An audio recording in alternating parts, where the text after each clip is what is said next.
Bičiuliai ir bičiulės, mūsų video interviu geografija plečiasi ir nuo interviu prie Bačkos mes atkeliavom į interviu 10 akmenų namuose. Labai džiugu yra filmuotis namuose, kažkaip jaukiau, šilčiau, smagiau, o dar jaukiau, šilčiau ir smagiau yra tai, kad pirmas žmogus atvažiavęs į 10 akmenų namus pasikalbėti yra Linas Izelis, Lietuvos Šaulių sąjungos vadas, pulkininkas leitenantas, šiandien pasidalinsiantis savo įžvalgomis, matymais, dalimis savo gyvenimo. Stebim, žiūrim, ačiū, kad esat. Sveiki bičiuliai, pokalbiai prie Bačkos persikėlė į pokalbius prie 10 akmenų namų, nes reikia išnaudoti paskutinės vasaros dienas, reikia išnaudoti gerą orą ir gerą vaizdą. Ir labai didžiuojas, kad šiandien pas mus, pas mane ir pas jūs svečiuose yra žmogus, Lietuvos Šaulių sąjungos vadas, pulkininkas leitenantas Linas Izelis. Labą dieną, mes aišku jau kaip sveikinomės, yra tas įprastas sveikinimasis 2 kartus prieš ir į kadrą, mes kažkaip žmonės paprastesni. Linai, šiandien norėčiau, kad mes pasikalbėtume apie Liną Izelį ne vien tik tai kaip turbūt tokį patriotizmo švyturį Lietuvoje, ne vien tik tai kaip vadą, bet kaip Liną Izelį kaip žmogų.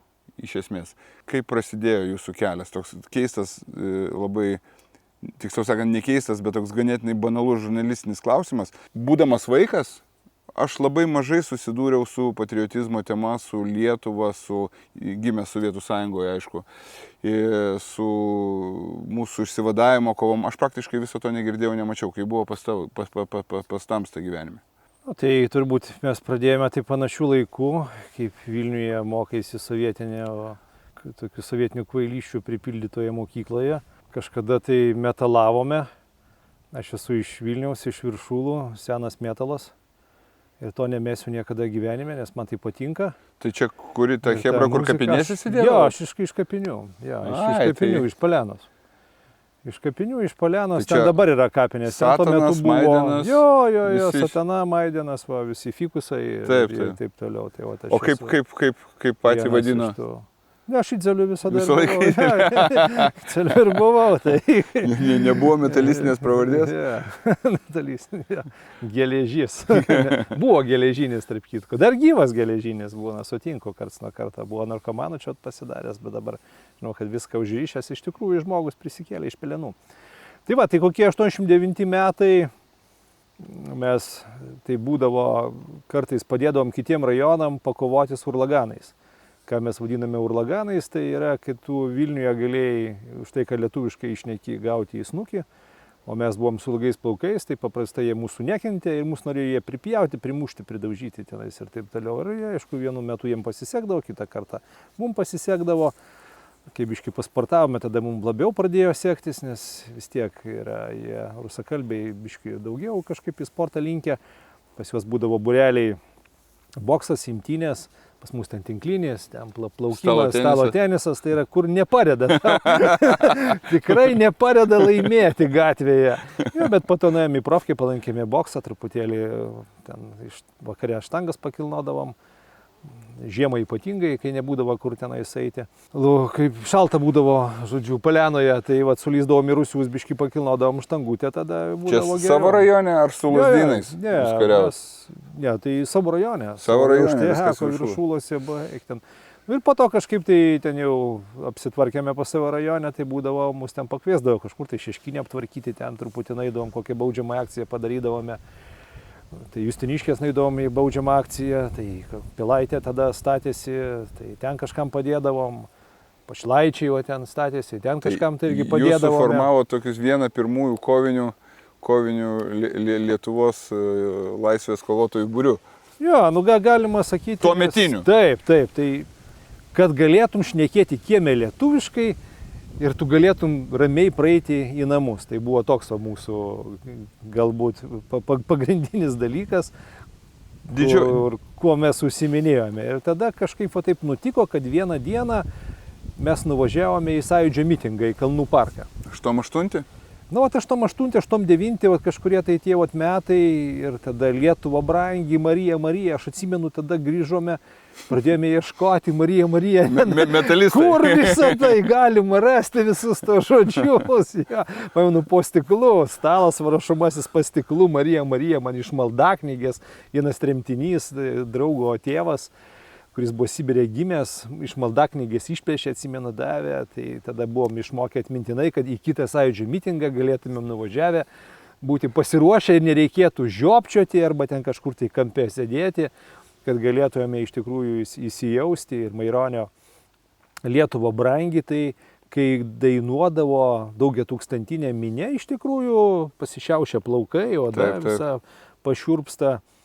Ir taip pat kažkaip ir užkabino, tai ir kaip užkabino, taip ir užkabino visą simboliką tada, nesgi sovietiniais laikais mokykloje, tai pabandyk ten kokį vytį arba ten kokį Gedimino stulpus tenais nusipiešti ant kokio sąsiuvinio. Tada prasidėjo simbolikos įvairios, mokyklos, uniformos, kaklaraiščiai pionieriškai apipaišyti metalistiniais įvairiais grupsonų, žinai, atributika, pažymių knygutės, tai va, toks buvo virsmas. Ir galvose virsmas, tie mokytojai dar nesuprato pradžiai, kas čia vyksta, tai ten būdavo, ne visada patenkinti būdavo. Ar atsimenu, toks pat lūžis įvyko, kai vienas pankas iš gretimos klasės atėjo, susitrynęs, suploja, žodžiu, 20 litrų kibirą. Ten prisidėjęs sąsiuvinių, liniuočių, specialiai tokį pasidaręs vardan protestą, tokia skiauterė gerą, pašiaušęs, su trispalvę išdažęs, tai buvo kažkas tai tokio, mokytojam, ten direktoriam ir ten visiems. Čia Kem 5? Šokas, Kem 1. Kem 1? Kem 1, tai Koraluose. Koraluose mokėsi, ne? Ja, tai va čia buvo visiems šokas iš tiesų, tai prasidėjo protestas. Nes visa taigi mūsų metalistinė ideologija 87 metai rokas prieš komunizmą, taigi buvo protestas. Protestas prieš visus, prieš visą pasaulį. Tai galbūt tai nebuvo, kad ir prieš tą santvarką, bet prieš visus apskritai, prieš mokytojus, prieš santvarką. Bet gal tai yra, o iš tikrųjų tai juk yra tiesiogiai susijęs su to, kad kai tu esi paauglys arba jaunas vyras, visiškai tai normalu, protestas tai yra tavo natūralios psichologijos dalis. Tu turi spirt kojom į pasaulio duris, kitaip nieko nebus. Kodėl rokas? Vat nežinau, kažkaip taip... Kodėl nedepešistas buvai? Vat nepapuolė man šitas reikalas. 86 paklausiau Skorpus, pamenu Big City Night gabalas. Nu taip man patiko iš tiesų. Bet šiaip būdavo... kaip rokui slabdas.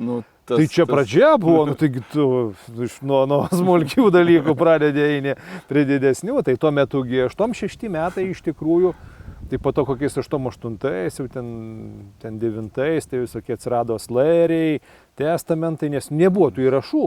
Taigi būdavo, kai kurie važiuodavo į Minską, į turgų, nupirkdavo plokštelę, tada tą plokštelę atveždavo, tada įrašydavo.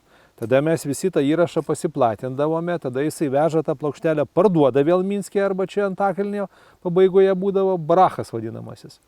Tai yra muzikinis turgelis. Antakalnį. Taip, Antakalnį. Gal ir dabar netgi vyksta, tarp kitko, prieš kokį 10 metų paskutinį kartą buvau, dar vyko. Rimtai? Jo, ir žmonės tie patys. Pasakė, kad jau baigėsi. Žmonės tie patys. Jo, kodėl nepasakė, kad nepriklausomybė, kad viską galima dabar gauti. Jo, vinilus pardavinėje, keičiasi CD. Bet gražu iš tikrųjų. Taip, dar gražu. Man irgi patiko visas tas dalykas, tai, žodžiu, įsirašydavome. Kitiem duodė įsirašyti, nebuvo taip, kad ten nueitum. Po to atsirado jau įrašų studijos įvairios, kur galėjai jau įsirašyti. Nunešti kasetę ir tau įrašo, arba nusipirkti jau įrašytą. Žvėrynę pas Gelžinį tokį neždavau. Mano istorija yra su roku ir ganėtinai panaši, nes aš irgi labai norėjau, kad būtų kažkokio tai stipraus, tokio žiauraus metalo paklausti. Kad aš irgi, ne tiek, kad aš jį mėgčiau, kiek buvo tam tikra socialinė poza, kad reikia būti kietų, čia klausyti tokią muziką, nes aš pankroką šiaip mylėjau, bet galvojau, reikės įrašyti metalą, nuėšiau kasetę, ten prisitaupiau pinigų, nuėšiau kasetę ir neįsivaizduodamas, ką užsakinėjau, vienas Def Leppardus užsisakiau, nes Histerija vadinosi. O Pavadinimas galvojau, turiu. intriguojantis, ane? O kitas buvo Black Sabbathai, nes kaukolė su tais spygliais. Ir galvojau, čia tai bus žiauri muzika. Aišku, galvojau, ne tą įrašė, kai namuose. Tikrai. Čia tokia švelnė versija, kaip aš ant skorpo, ne? Praktiškai. Tai panašus kelias. Kaip mokytis sekėsi? Mokytis sekėsi iki tų metalistinių laikų pakankamai neblogai, po to pradėjo nesisekti, mes tada važiuodavom prie aukščiausios tarybos ir panašiai, tai po to teko varyti į vakarinę mokytis, į 8 prie stoties. Čia po 9? Ten tada susijėmiau iš tikrųjų, tai man atrodo net 8 klasėje. 8, jo. Tai pasėdėjau 2 metus, nes ten taip mes į mokyklą, kai visi tie sausi įvykiai vyko, tai mažai lankydavomės, daugiau eidavom ten prie bokšto, prie spaudos rūmų, prie aukščiausios tarybos, nes mokytis nebuvo kada laiko, tada net tas galvojagi buvo. Turbūt bet po to kažkaip atėjo į galvą. Amžius gal netgi buvo į sovietinį. Ne, dar aš biškai jau jaunesnis nebuvo, tai bet kiti, kur iš Hebros, tai jau kiti pradėjo slapstytis. Nes pradėjo gatvėje gaudyti, tai reikėjo nuvengti paprastai, jau tai jeigu važiuoja varanokas vadinamasis tuo metu, ar ten milicijos, ar vainkomato, tai kiti būdavo jau privengdavo, kiti slapstydavosi, pas giminės kažkur gyvendavo, išvažiuodavo į kaimą, nes gaudavome. Taip, taigi gaudavo informaciją, kad ten jau ablavos vadinamosios. Taip. Tai yra, kad pradėsi ieškoti, vaikščioti po butus ir susems tave ir prievartą išveš. Buvo ką pagavo iš pažįstamų? Yra, kurie pagauti buvo. Ir kokia jų istorija toliau? Iš namo vienas metalas, man atrodo, juos po to paleido, kai jau pradėjo viskas aštrėti, 91 ar 90, dabar nepamenu, bet paleido. Pilnai neištarnavo, jie ten ištarnavo metus gal. Bet paėmė juos į raudoną armiją. Taip. Pagavo, ar iš namų paėmė, ar pagavo kažkur gatvėje, buvo, kurie iš kiemo tikrai yra ta prievarta buvo išvežti. Mano 2 pažįstamus taip išvežė, tai vieną išsiuntė specialiai, turbūt nežinau, kažkoks iš pykčio turbūt tai į jūrų laivyną, kur 3 metus reikia išbūti, ir jis išbuvo 3 metus kaip nelegalus kitos, nežinau, o kitam atvirkščiai irgi panaši istorija turbūt. Atvežė, 1,5 metų jisai prasidėjo vos ne, tai pavadinkim, valgykloj, šautuvo nedavė, nieko nedavė, sako, visi vadai sakė, aš nežinau, ką su tavim daryti, nes tu ne mūsų žmogus, sako, ką tu čia veiki. Ne, sako, tai paleiskit namo, sako, paleisti negaliu. Fašistinė Lietuva, tai taip. Esi iš fašistinės Lietuvos. Tai... Bet paskui jo, jį irgi išpravodėjo namo ir jisai grįžo. Tai 8 klasė, vakarinė mokykla ir susėmėsi. Jo, susėmėmės tada daug kas susėmėm. Ne visi, aišku. O kodėl? Kame priežastis? Jų galima buvo toliau gyventi rock'n'rollo gyvenimą, gerti alų, klausyti metalą ir mojuotis kumščiais gatvėse. Vienas kitam, aišku, nemaišo, bet tu po to vis tiek galvoji apie ateitį. Tai ten planas minimas profkė, kokie planas minimas. Bet pats sugalvoji apie ateitį? Jo, aš būdavau netgi kokią 1,5 metų niekur neinu ir skaitau. Ir įkvėpė lietuvių kalbos mokytojas, jisai dabar lietuvių kalbos moko Gruzijoje. Prašau. Jo, jisai tada buvo gal doktorantas ar kas, kad jisai pedagoginiam dėstė kirčiavimo lietuvių kalbą. Nu, čia tas aukščiausias lygis jau. Ir ten mus pradėjo laužti, bet laužti pradėjo labai rimtai. Į savaitę, pavyzdžiui, Maironis, einame temą.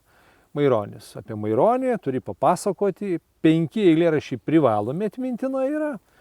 Dar 5 pasirinktinai. Ir iš tos Maironio starosios poezijos knygos, žodžiu, 5 ten yra privalomi. Visi žiūrėjo, kur mažiau stulpelių. Taip.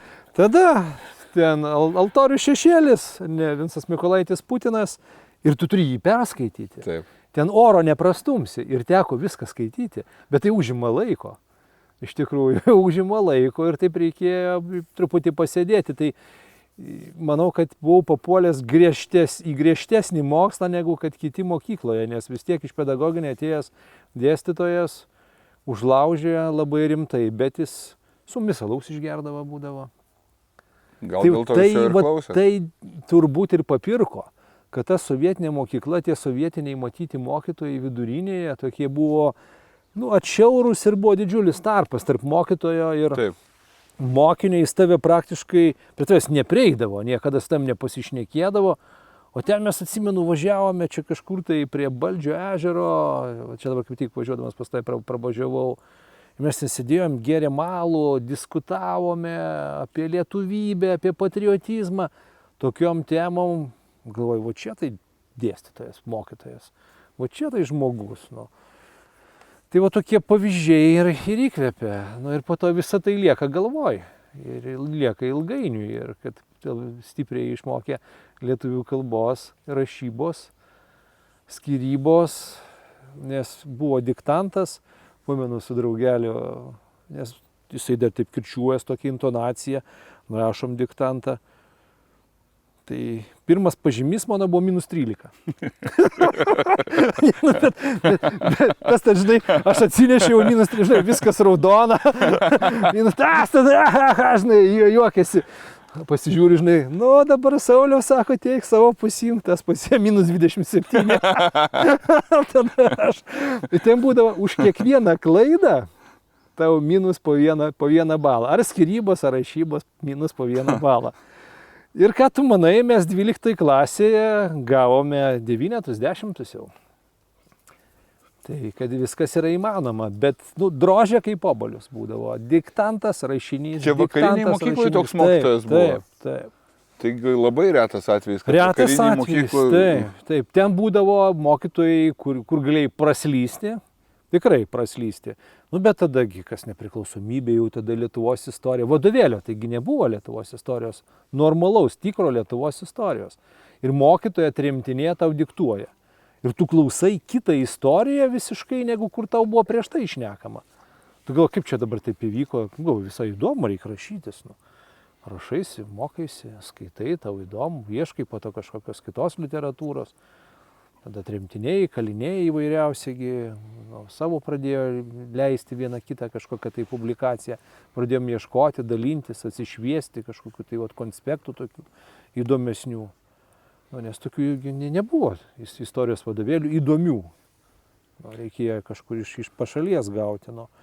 Fizika laužė, iš tikrųjų, matematika laužė irgi. Nu, aišku, buvo tokių dalykų, ten kaip etika ir įvairiausi, bet irgi įdomiai išnekėdavo. Ateidavo mokytojų tokių, kad tokių fiksuotų, kaip mes dabar sakom, fiksuotų, tai yra, kurie dirba tai mokyklai, buvo vienas kitas. Visi kiti atėjo iš kažkokių kitų mokyklų. Papildomai Vilniaus kokio universiteto. Tiesiog. Taip, nesgi mokytojų atlyginimas tai eidavo per kelias mokyklas, per universitetas, kitas universitetas. Ir tau papuola toksai mokytojas, kuris įdomiai šneka.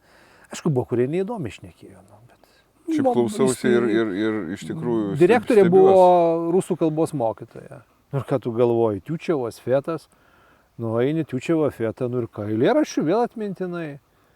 Nu, ir dabar aš jas moku tas eilėraščius, po šiai dieną atmintinai. Ten Puškinas vėl mokaisi, Lermontovas vėl mokaisi.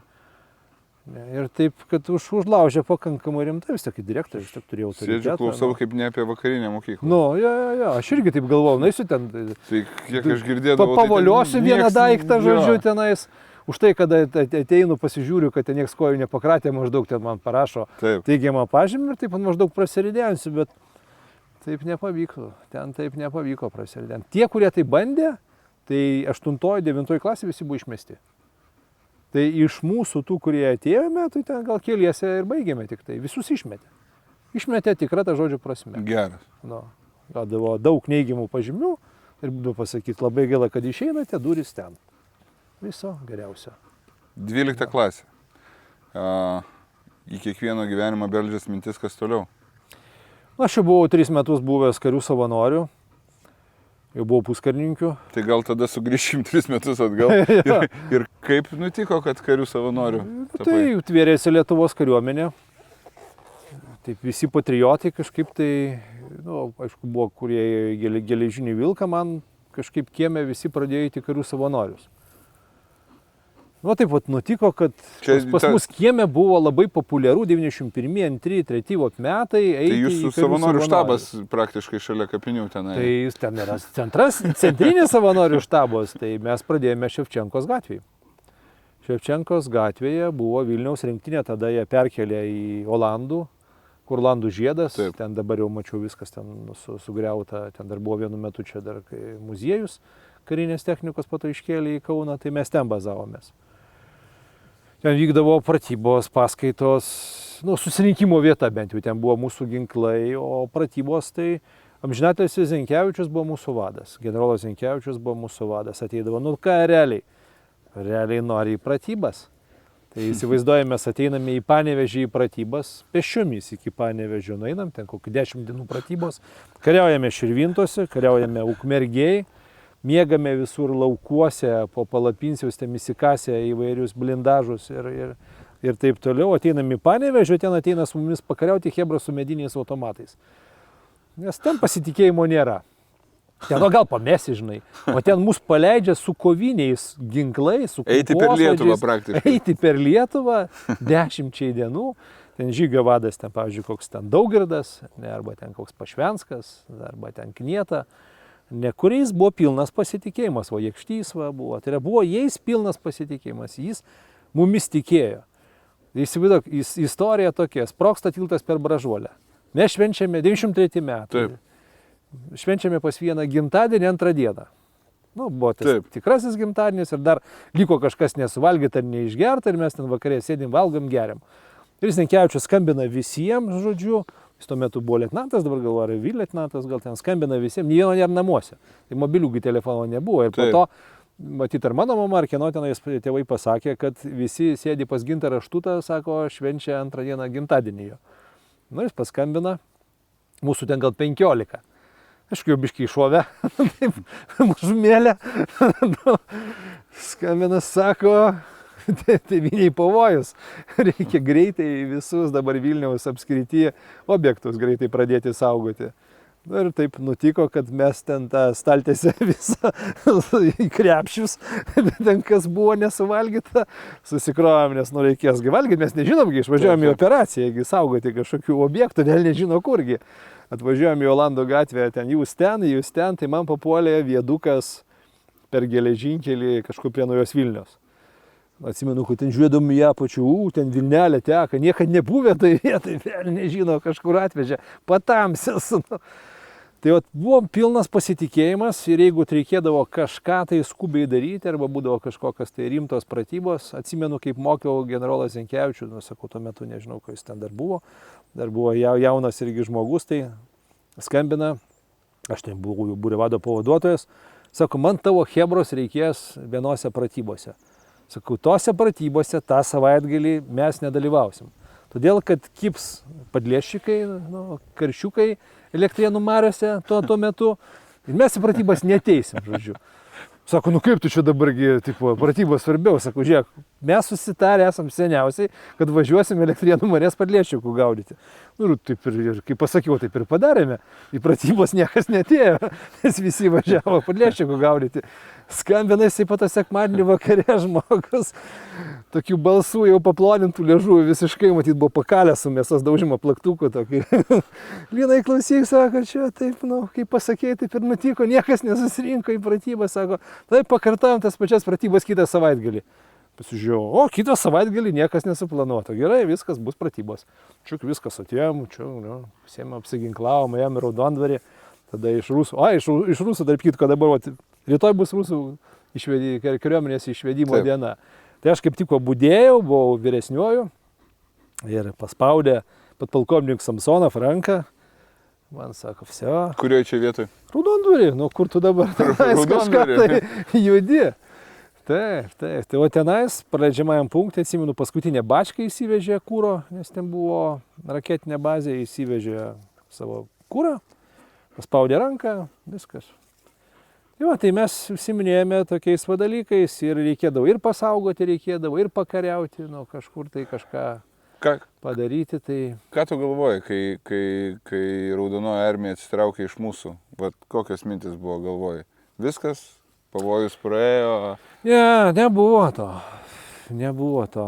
Nes mes kai budėdavome 93 metai, kažkur tai atsimenu atvarėm, nėra rusų karininkų. Sako, kažkas tai ne to. Sako, visus karininkus KGBšnikai surinko, sako, ginklus užkasinėja. Sakom, kas čia per velnės tokio dabar? Sako, praidėt, sako, 15-20 лет вернемся. Čia tai diversiniam grupėm. Tai visur, kur buvo sovietinė kariuomenė ir po to tikrai tie karininkai kurie yra tarnavę tose visose rusiškose sovietinėse struktūrose, patvirtino, kad yra palikti ginklų sandėliai. Tam, kad galėtų susintegruoti GRU specnazas, KGB Alfa grupė, ar ten Wagneris, kad turėtų jau pradžioje ginkliukų daryti kažkokią tai operaciją. Tai toks signalas buvo man toks įdomus, galvoju, blemba tada ir kaip pasakė ten karininkai, nes vis tiekgi ten buvo sovietiniai karininkai, mesgi ten šnekėdavomės. Ir kai pasako, kad ten į Virniomse, mes grįžtum čia maždaug po kažkiek metų. Simona! Toks buvo keistas jausmas. Tuoj sekundėlę. Atsiprašau labai, nes vis tiek permuš mūsų. Darom pertrauką dabar, biški. Nori, kad mes galėtum Dagą pasikviesti. O mes dabar negalim. O jis pyksta. Nes jis šneka į kadrą. Gerai, tai atviniojam truputėlį. Jo, atviniojam, tai kur mes čia baigėme, tai rusų kariuomenės išvedimas. Tai sakau, kai sovietiniai karininkai pasakydavo, kad mes čia po 15-20 metų grįšime, tai kažkaip man taip labai buvo taip įdomu. Galvoju, velniai griebtų, kad čia jie kažkokių tai planų tikrai turi. Bet tuo metu atvažiuodavo, atsimenu, 92-3 metai, gal 91, taip tiksliai dabar taip nepasakysiu, Korozija Metala tokia buvo metalistų grupė iš Maskvos. Gerai tokie tvirtai groja. Man patiko, nes jie groja iš tikrųjų tikrą tokį piktą metalą. Jo, ir atvažiuodavo chirurgas, ten tie načiniai volkai, naktiniai vilkai, tie baikeriai ten saugodavo. Ir pamenu ant scenos ten kokios užlipi. Ir ten jeigu mūsiškiai saugo, tai ten tave tik tai bėga nutraukti ir numesti.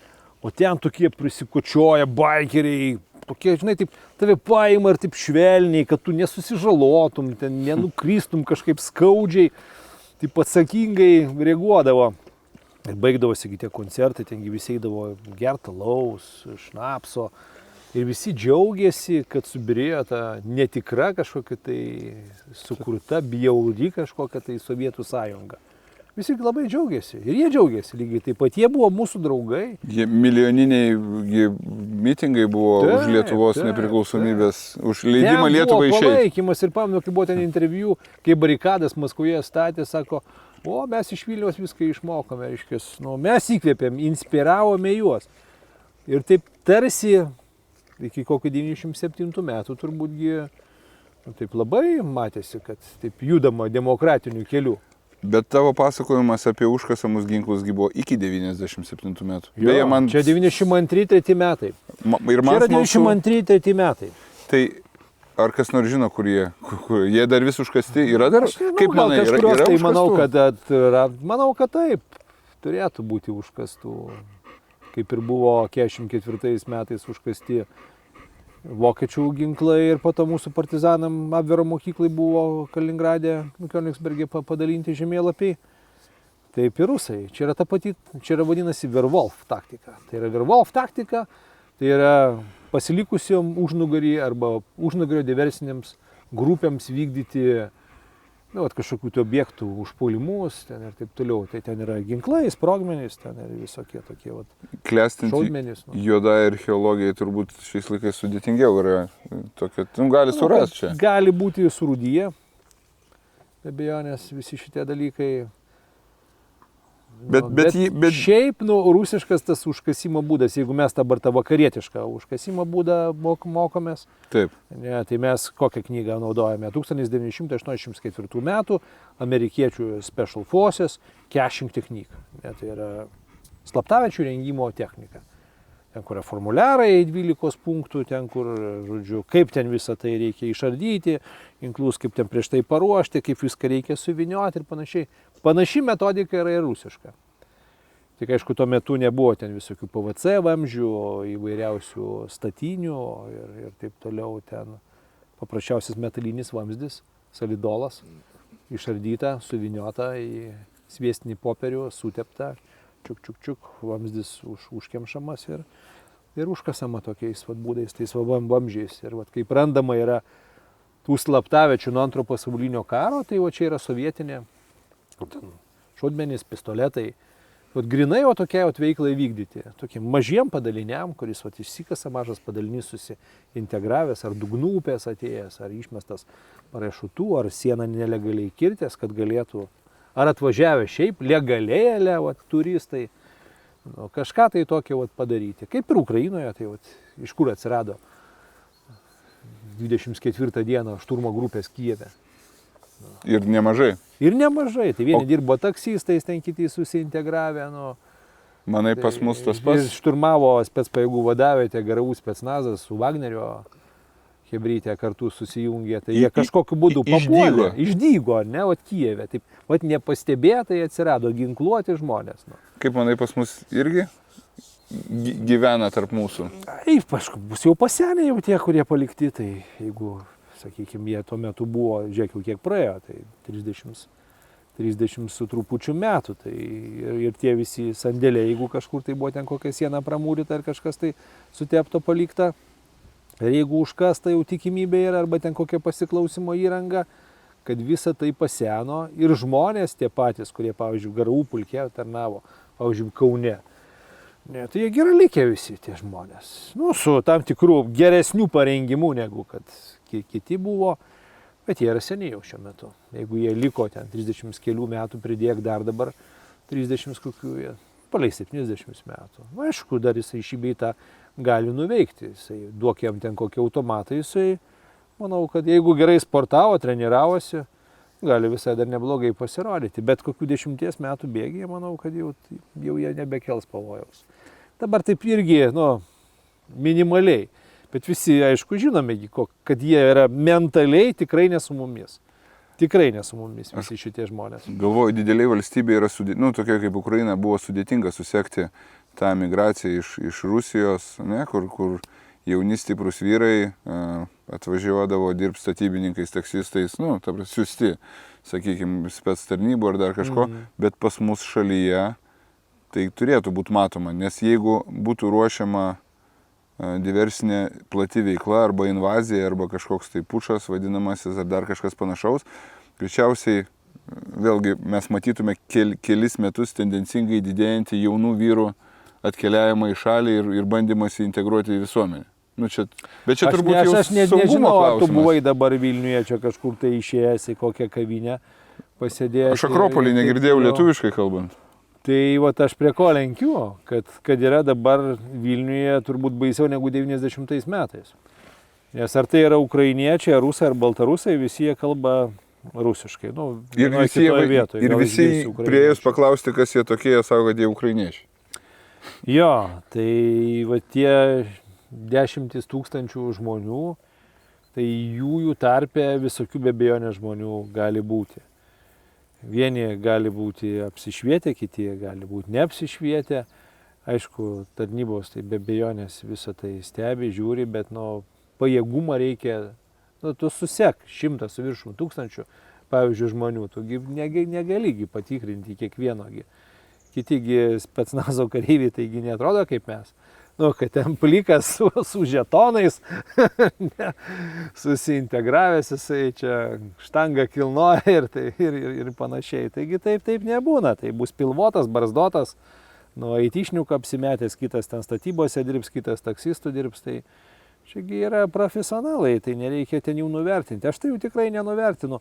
Žinant juos, nes aš sakau, gal žmonės, kurie gyveno Žemaitijoje, jų nematė, gal nesupranta, kas tai tenais yra. Bet man iš asmeninės patirties, iš Viršulų ir iš kitų rajonų, kur mes lūpdomės su jais, jie yra kovotojų tauta. Yra rimti kovotojai ir kovoja iki paskutinio kraujo lašo. Būdavogi priplodavome, taigi ten guli kraujų baloj, dantis išlakstė, žandikaulis sulaužytas, želatinas iš žmogaus likęs. Visi vis tiek keliasi, vis tiek eina ant stoikės, našak bijūt, rėkia ten ir taip toliau. Bet jeigu juos užvėjai, tai bėga ten keturlinkė, atsimenu, ten bėga tokia gauja, atsisukinė, nes mes ten bijomės gerai, tada vienas į medį įsilipdė, žinai, bėgo, atsisuko į medį, nusikirtas. Tai jeigu jie pamato, kad jau be šansų atlaikyti, tai tada neša kudašių, bet jau neša tada neatsisukdai, meta viską. Tai ką ir Ukrainai parodė, kai būdavo momentų, kad bėga, neatsisukdami iki savo šalies sienos ir toliau, arba lupasi iki paskutinio kraujo lašo, kaip, pavyzdžiui, desantininkų koks ten pulkas ten kovojo, kurie ten Gastomelio oro uostą ėmė, taip ten jau logistikos nebeturi, todėl kad pas juosgi žmogus yra taip paskaičiuotas, taigi tik tai kažkuriam resursas. tai laikui. Nu taip, taigi kaip mokindavo, atsimenu dar karo akademijoje, ten tie sovietiniai visi pulkininkai, tai ten bus turbūt paskaičiuotas pulkas koks desantininkų, nes yra plasdarminiai padaliniai, tai imti kažkokią ten sankryžą ir taip turiu įsivaizduok, tave išmeta, tu esi su lengvąja ginkluotė. Nu, ten BMP-škė, ten dar kokią ten gali ten išmesti, bet tu esi paskaičiuotas turbūt kokiam ten, 2 valandom, maksimum kokiam 2 dienom tenais. Ten kareivis sako, kodėl neturi miegmaišio. Ten va, su vokiečiais irgi tai šnekėjom savaitgalį, sako, ten demokratinės Vokietijos, ten karininkai dar sako, kurie tarnavo, važiuodavo į Tarybų sąjungą ir ten labai nustebdavo, kad jie neturi miegmaišių. Sakau, kam jiems ten miegmaišiai, jeigu jisai paskaičiuotas 2 minutėm. Tai geriau gal daugiau uniformų prisiūti. Kam jisai, tegul miega kažko ten užsiklas, ar ten šalta, ir kas, kad ten šalta. Pakalens dantim, vis tiek grįžus rytoj. Taigi 2 minutėm suskaičiuotas yra, kad tai divizija ten paskaičiuota kokia ten, turbūt keliom dienom. Tankas ten irgi kažkokiam tai momentui paskaičiuotas. Ir dabar viskas, turbūt tas pats. Tai aišku, kad tas pats. Tai tu įsivaizduok, pulktų dabar, žinodami, kad Ukrainoje tenais tiek ir tiek gynėjų 2-gubai viršė, jeigu ne 3-gubai buvo tuo metu, kai 24 dieną puolė, su perpus mažesnė kariauna. Taigi čia yra savižudžių gvardija. Čia reikia proto turėti, reikėjo sutraukti 2,5 milijono kariuomenę, mobilizaciją padaryti ir taip toliau. Tai jeigu taip pat kaip puolė visom keliom kryptim, atsimenu, Jonui Ogmanui skambinovas, man atrodo, dabar grįžęs, ar jis dar buvo tuo metu Ukrainoje, sakau, eis visom kryptim, nes tokia žvalgyba buvo, tokie duomenys, kad iš ten puls, ten ir ten. Sako, be šansų. Sako, su tiek, kiek turi. Jis matėgi Ukrainoje, kas ten vyksta, kad ten jau nuo 14 metų ten visi tarnavę, ten kiek ko ir kad jau patirtis yra šiokia tokia, sako, ne, Luganskė, Donetskė čia turbūt Valaušis, o ten visur kitur, tai čia feikas yra. Pato, kad ne feikas. Bet tai yra pavarė nesuvokiama. Kaip profesionalų akimis, tai yra kvailystė? Nesuvokiama man tai yra nesuvokiama ant tiek apsilažalinti, aš sakyčiau, kad tu galvoji, kad tu paimsi šalį kovojusią nuo 14 metų, kur yra atgimsta tautiškumas ukrainiečiai, save pradeda tapatinti su Ukraina, tai čia kaip maždaug pas mus 19-20 metai. Kovos dėl nepriklausomybės, kurie susivokė žmonės, kad jie yra ukrainiečiai, kaip ir mes susivokėme, kad esame lietuviai, kad Lietuvą reikia ginti, nes kaip ir minėjau, 18 metų pabaigoje tu Vilniuje galėjai į 4 šaukimo punktus nueiti. Tai įstoti Lenkų kariuomenė ir daug įstojo lietuvių Lenkų kariuomenė, įstoti į Freikorą, tai yra užsipiešti kaukolę ir važiuoti į Vokietiją, saugoti gamyklų, nes ten tas visas komunizmas prasidėjo, į Raudoną armiją galėjai nueiti, nes tiki komunistiniam idėjom ir tikrai tokių buvo, kurie nuėjo, arba eiti Lietuvos kariuomenė. Tai buvo sąmoningumas ir ėjo tik tai tie žmonės, kurie buvo patriotai. Tai čia irgi tapo patriotais ir tu įsivaizduok patriotišką šalį, kurie žmonės stovi su ginklu 3-gubai daugiau negu kad puolančiųjų. Tai tu kaip mokaisi visada. Puldamas turi kokį santykį turėti? Prie 10. Gal prie 5, jeigu ten kokiuose laukuose, ten mūšis mieste, ten prie 10. Ir tai ten dar sunkiai įgausis, ten greičiausiai visi sugulsi. Tai pulti su perpus ar 3-gubai mažesnė kariauna, tie, kurie sėdi įsikasę. Tai koks čia sprendimas? Tai ką reikia galvoj turėti? Taip, nuo antro pasaulinio karo niekas nepasikeitė. Absoliučiai. Toksai mėsa. Absoliučiai, mėsa, visiškai. Mėsa ir kvailystė. Bet ta mėsa ir kvailystė... Sėkmės ten buvo netolėje sėkmės buvo. Aš tai pasižiūrėjau ten prie Kijevo, praktiškai priemiesčius nuėjo. Ne tik tai, kad ukrainiečiai moka kariauti. Jie rimtai paėmė, diversantus išgaudė, vieniem duoda į nosį po to, kitą grupę išgaudo, Charkove diversantus išgaudė. Charkove įdomus atpažinimo signalas buvo, kapišonas, raudonas kapišonas. Diversinis. Čia tų tituškų? Diversantų. Ne, tie, kurie buvo susintegravę. Tikrai diversinės grupės.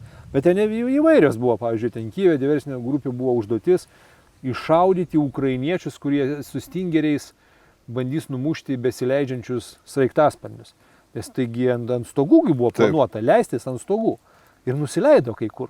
kai kuriuose vietose iš tikrųjų ten pakankamai sėkmingai buvo. Tai pastatus sumaišė, klasika. O jeigu paskaitai kažkokius atsiminimus specnazovcų rusų, tai dažniausiai pasiklysta.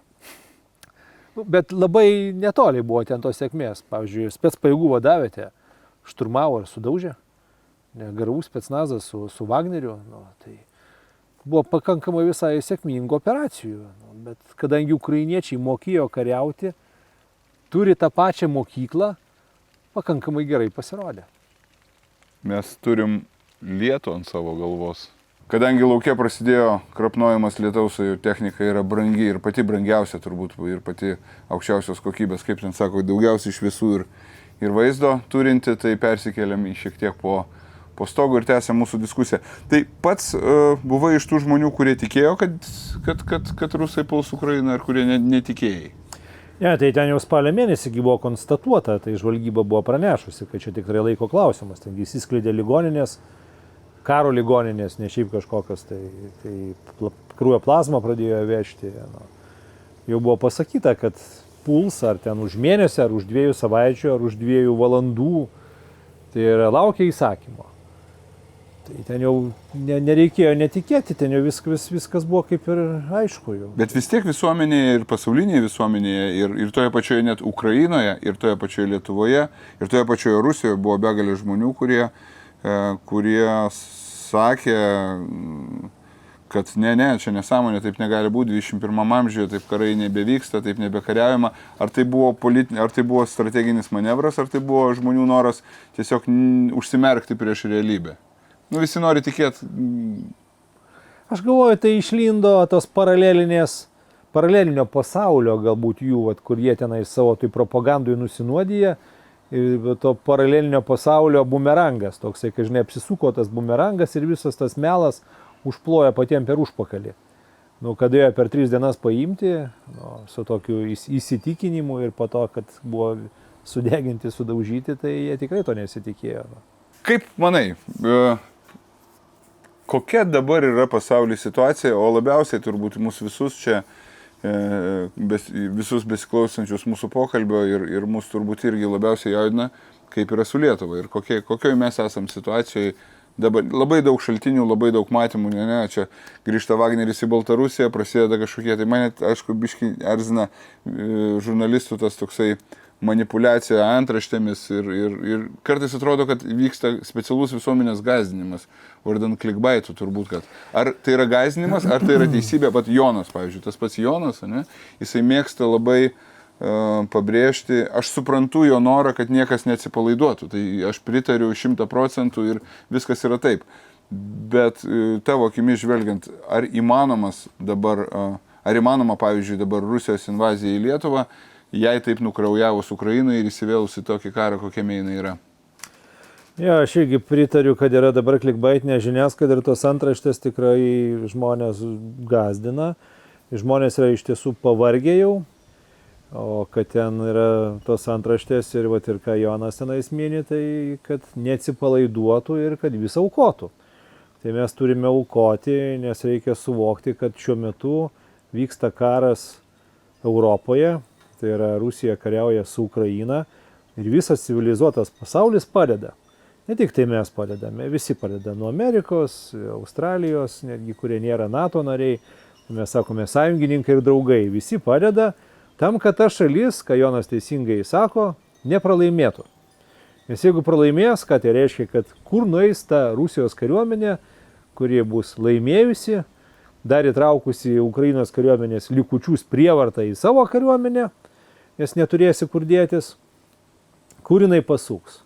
Aišku, pasuks turbūt kažkur tai vakarų pasaulio linkme. Tai dabar Ukrainoje Rusijos kariuomenė yra įstrigusi, aišku, ir vieni ir kiti nieko ypatingo padaryti negali. Vieni yra užsikasę, apsikasę, užsiminavę ir taip toliau. Ukrainiečiai tiek technikos iš vakarų pasaulio negauna. Dabar ten lėktuvų laukia, bet vis tiek nebus ypatingai kažkokių tai tokių didelių proveržių. Manau, kad taip pat ten tie biški 200 metrų, tie 3 kilometrus, tie 5 kilometrus su dideliom aukom. Nes dabar yra pirmas pasaulinis karas. Jeigu tu nori kažkur tai prasilaužti, reiškia, tu turi kažkur tai sukaupti didžiulę manevrinę grupę, laužtis, eiti ten per visus minų laukus, bet ten turėsi tada, aplinkui krūvą lavonų. Tai su tokia nebent tik tai situacija. Ir tik tai kažkokiam tai siauram ruožė, kur po to bus kažkoks metamas rezervas, juos visus atmuš ir vėlgi bus lygiai tas pats stumdymasis. O rusai paraleliai, ką dabar daro, tai yra demoralizuoja, ką aš pastebiu, demoralizuoja Ukrainos visuomenę. Tai yra skrenda dronai, raketos tai yra iš vienos jūros, dar iš kažkur, tai iš Baltarusijos, Rusijos teritorijos paleidžiamos tam, kad sugriautų pastotę, užkristų kažkokio gyvenamojo namo, kad žmonės reikštų nepasitenkinimą ir tas nepasitenkinimas pakiltų į politinį lygį, kad politikai visgi priimtų sprendimą sėsti prie derybų stalo ir tada kažkaip tų teritorijų galbūt atsisakytų ar kažkaip kitaip nutiktų. Nors šiuo metu dabar galiojanti retorika arba ta, kuri dabar yra ta tiesa, kur ukrainiečiai sako, mes neatiduosime nei sprindžio ir taip toliau, bet tų teritorijų panašu, kad atsiimti, nežinau. Gal kažkoks tai stebuklas gali įvykti ir taip toliau, bet tai, ką sako kariniai vadovėliai bent jau, tai šansų jokių paprasčiausiai. Kiek jie turės jėgų, tai yra žmonių tenais ir kantrybės išstovėti tose apkasuose, kiek, metus, 2, 3, visur yra karas ir pinigai, kiek ekonomiškai tų šalis gali išsilaikyti, reikia irgi vertinti, kiek žmonių galėsi pastatyti po šautuvų. Nes čia vaikšto kiti žmonės, tai kiti vaikšto Lenkijoje, kiti vaikšto Slovakijoje, kiti Portugalijoje, kurie galėtų būti fronte. Tai šalis turi tam tikrą procentą žmonių, kurie turi kovinį geną. Ir tie žmonės jau dabar ten yra kiek, vienu dėlniai trečią kartą performuojami, kiti 4 kartą performuojami. Aiškiai, tie jau gerieji kovotojai pagrindė yra žuvę. Tiek rusų žuvę, tiek ukrainiečių žuvę. Ir dabar čimobikai vadinamieji, ką reiškia čističinė mobilizacija, reiškia yra dalinė mobilizacija. Žmonės atėjo ir vienoje, ir kitoje pusėje yra elektrikai kovoja, santechnikai, dėstytojai, mokytojai, statybininkai. Tai yra neprofesionalai, ne prieš profesionalus. Kaip ir buvo antram pasauliniam kare. Tai yra ta kariuomenė žūna per tam tikrą laiką, ta, kuri yra apmokyta, profesionali, algininkų vadinamoji kariuomenė. Ir tada karus laimi jau kažkurį tai rezervinė banga. Kaip ir Rusijoje. Rusai dažniausiai stoja prasta į karą, kaip ir į antrą pasaulinį įsijungia blogai, tada braškėdami, traškėdami, su milijoniniais nuostoliais vis tiek sugeba kažkaip tai tą milijoninę kariuomenę aprūpinti prastesnė ginkluotė, prastesnė įranga, kas dabar praktiškai ir vyksta. Bet apie antrą pasaulinį karą kalbant, aš turiu tokią gal savo nuomonę. Vis tiek tas vakarų lendlizas labai daug davė rusam.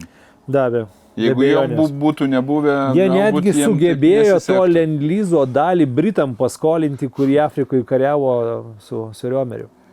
Tai netgi tai galėjo įtakoti, be abejonės, bet ta masė žmonių vis tiek su šautuvėliu ir su kokiu prastesnė ginkluotė, tai rusų ginkluotė tikrai nėra prasta, jinai fronte veikia kuo puikiausiai, visi tankai, visa artilerija, jinai galbūt nusileidžia taiklumu, nusileidžia kažkuo tai dar, tenais aptarnavimu, bet jinai yra paprasta, žmogui paprasta, mobilizuotam, greitai apmokyti ir stoti į kovą.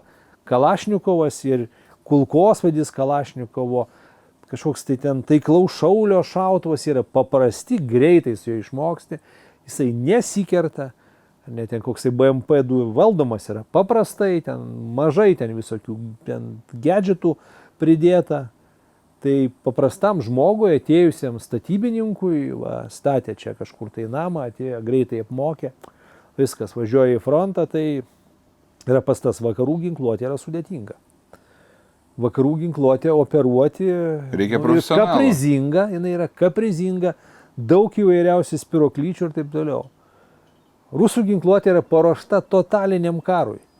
Kai mes mobilizuojame mases, milijonų žmonių ir metame. Ne. Ir mes taip vis galvodam, užduodam klausimą, kur pas rusus yra ta riba, kada jie sustos, nu, kada ta raudona linija, kada mamos išeis, mamų unijos kažkokios pradės reikšti gatvėse nepasitenkinimą, bus kažkokie protestai. Nėra. Kaip ten sako, Rusijos interesai baigėsi ten, kur jinai gauna į snukį. Tai va, tai paskaičiavome taip, kad norint, kad šalis žlugtų, nes vis tiek didelė šalis ekonomiškai tai nežlugs, čia galime laukti, kiek tik tai nori, dalių prisipirks iš, ką dabar jau girdime, kad prisipirko iš Kinijos, iš Irano perka, nes ten geriausiai matematika yra pasaulyje ir vis tiek ten jie gerai sukuria tam tikrus dalykus. Iš Šiaurės Korėjos, tai yra iš savo tų sąjungininkų ir iš vakarų apeidami sankcijas, tai yra per kitas, per trečiasias šalis, vis tiek užsipirks visko tiek, kad mes nesulauksime, kaip ten buvo karo pradžioje, kad va, ten kalibro raketos tuoj baigsis už savaitės.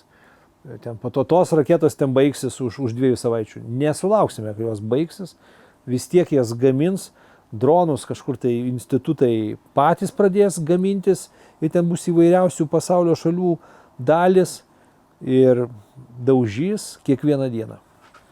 Daužys ir daužys. Nu, taip pat pas juos yra į kaulus smegenys, pas juos įaugę ir jie negali kitaip. Nu.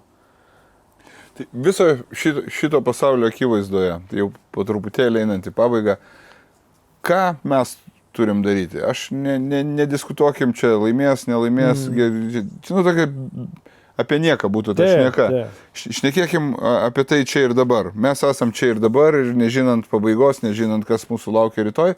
Ką mes turim daryti? Tiesiog Lietuvos žmonės, galbūt organizacijos, galbūt pavieniai žmonės, tiesiog. Tai kovinį geną turi šalyje tiek procentų, tai yra istoriškai Lietuvoje buvo nuo 0,5 iki 4%. Tai nereikia tikėtis, kad čia bus kažkokie tai stebuklai, kad čia stovės masė žmonių, tai tie, kurie atėjo, jau atėjo. Tai yra eiti tarnauti paprasčiausiai. Eiti tarnauti, eiti į privalomą tarnybą tarnauti. Jeigu nepaėmė, tai eiti pačiam savanoriškai į krašto apsaugos savanorių pajėgas. Jeigu matai mediciniškai galbūt tenais nepraėjai, tai yra Šaulių sąjunga. Pas mus yra jaunieji šauliai, kurie nuo 11 metų gali iki 18 metų būti, vėliau būti suaugusių šaulių, kaip ir pats esi. Nori stipriau truputėlį būk kovinių, dabar atsirado kitas terminas komendantiniai šauliai, kurie turės 60 komendatūrų padėti, yra nekinetiniai pajėgumai, kibernetika, informacinės operacijos. Apskritai kiekvienas žmogus bus apkasus kasti, maistą gaminti, veikti kaip medicinos personalas, informaciją rinkti, grafičius piešti, nusukinėti lenteles, ženklus nuardyti nuo autostradų, per kurie važiuos, sukeisti vietomis. Tai yra daugybė įvairiausių užduočių, bet reikia apsiginkluoti iki dantų.